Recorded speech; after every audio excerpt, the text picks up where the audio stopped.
This raggedy, cracking and gnarly cow's hoof is a bit worse than I first thought.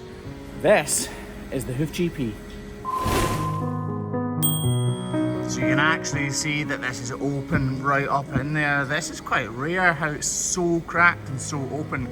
I think all of this hoof horn is going to be removed. You can actually see the layers of hoof horn splitting apart at the lamina corium, which is underneath all of this hoof horn. This hoof horn is completely translucent and all coming away. I can actually probably slip my knife in the back of there and remove the vast majority of this with one... if she lets me, with one foul sweep. Yeah, most of it just came away there. So you can see the base of her foot actually isn't bad at all, is it? You see, you don't need a grinder to level up these feet. You can do it perfectly well with just a knife. Of course, we use the grinder because it's so much quicker for us. But sometimes it's nice just to use the knife to keep your eye in, although it does take slightly longer. So if I wasn't using a grinder, I would just nip this off using a pair of nippers. But the grinder's literally next to my hand. So I am going to use the grinder. Trimming the ends of the toes like this not only helps to balance up the length of these claws, but also helps us to understand how much sole thickness there is. Now if we look from the toe area, you can see how much thicker this lateral claw is compared to this, meaning this still needs to be reduced. So we just take our knife and concentrate on the toe end of this foot. Reduce the height.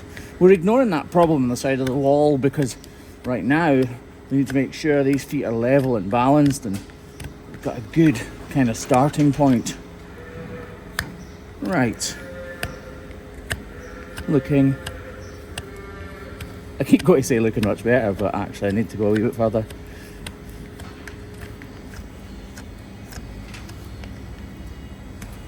Just about there. That inside claw also needs just a little bit off it.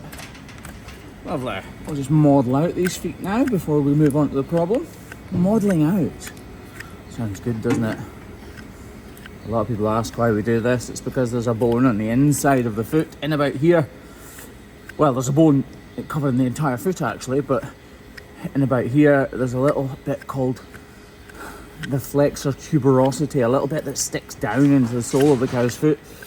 So by carving this part away, it kind of relieves the sole from the pressure of that bone above. In the fields, the sole of the cow's foot just flexes down into the ground so it can accommodate that bit of bone sticking down that's attached to the peel bone. So in other words, it flexes into the ground. With these cows, when they're inside on concrete, or even for a small amount of time, their foot can't flex into the ground anymore, which is why we create an area that the sole can flex into. This area here. Just quickly trim off a small part on this inner claw. We do less on the inside claw because that's not as big a problem. As in the little bone in here isn't as big a problem. Right, lovely. Okay, we're going to start working our way around here onto the side wall, carving out all of these problematic areas. We need to get rid of every kind of loose flap of hoof horn, although it's pretty tough stuff when you come to this wall horn. And as I said earlier on, it is actually open inside there. And this hoof horn here is called periopal horn, and look, if I touch it, it's really soft and flexible. If my knife touches that at all, we're going to cut right into flesh and be in a place we really don't want to be. Well, we won't be in a different place, but we'll be in a kind of situation that I didn't want to happen, just to be clear.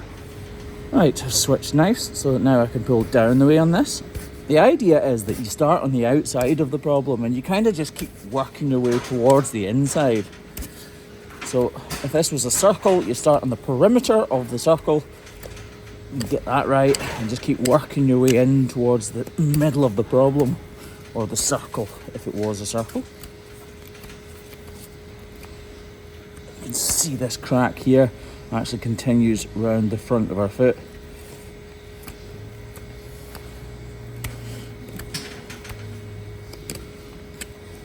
Some people call these hardship lines, presumably because at some point when this cow's been ill or whatever, they've had inflammation of the lamina corium, which are all these kind of leafy things in here, kind of stick together like this, and then they inflame and burst apart. And then what happens is that's like a period in time, and then the inflammation subsides, but they're left with this crack right round the outside of their foot called hardship lines because it was a hard time in their life. Craig has them round his eyes, look. No reaction.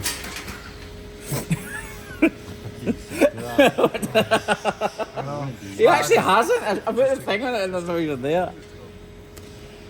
Right.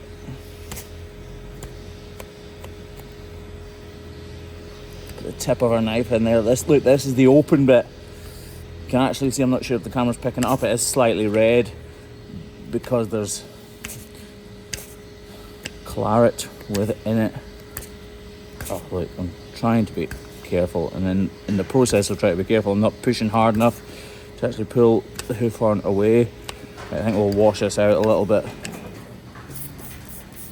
Okay, so I'm trying to get my little flapper out of the way, try and get the hook of my knife right in. Oh, careful, right in and up and around. Oh, that went quite well.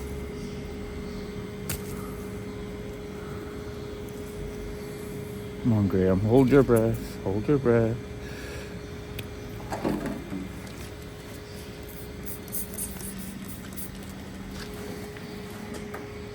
Right, try and thin the margins, as they say. In other words, reduce this hard hoof horn round about the lesion. Yeah, because you don't see that word that often. What? Thin the margins. Thin the margins. Sounds good, Craig, sounds good.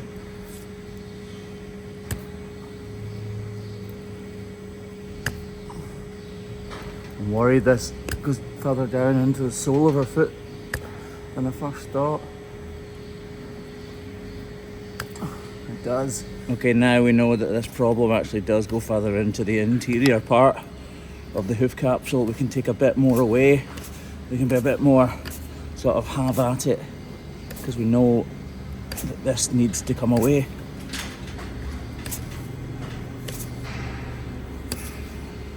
You see, we could have stopped where we were and we would have made a difference, a positive difference, and she would have been all the better for it, but she might not have completely healed. We need to get this part of the problem completely out, otherwise it'll just be a bit better and it won't actually heal.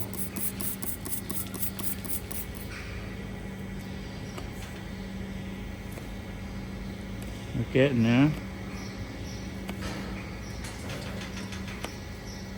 Try to get the edge of the hook of my knife in behind this little flap with hoof horn. There, we got it there. And peel it away from the problem area.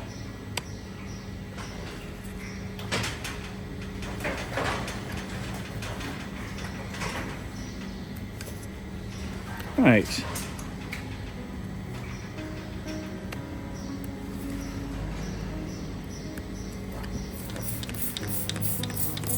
So this actually looks terrible but great all at the same time. So I'll just take the grinder here and remove as little material as possible, but making sure I'm getting a flat and clean surface to apply this block. So just while Kevin's sticking this block on, by the way, we have completely restocked the hair t-shirts, so they are back in stock, but be quick if you want one, because there are only a couple of hundred and we sold thousands in one day last time we launched them. This license plate cap is also now there, which is easily my favourite thing on the whole entire merch store. It says Graham Park at the top, it says Wigtown at the bottom because that's where I'm from. It's supposed to say Hoof GP in the numbers, like a number plate, if that makes any kind of sense whatsoever. And it says April 2019 because that is when this here channel started. Go to thehoofgp.com if you want anything. Right. There is a very slight amount of digital dermatitis on this lesion, so I'm spraying it with Repoderma, and Kevboy is wrapping it up with this salicylic acid to completely knock it on the head, so that that hoof horn can regrow unhindered by digital dermatitis. Right, let's let her go. As she leaves the crush here, you can see she is still definitely sore in that back right foot.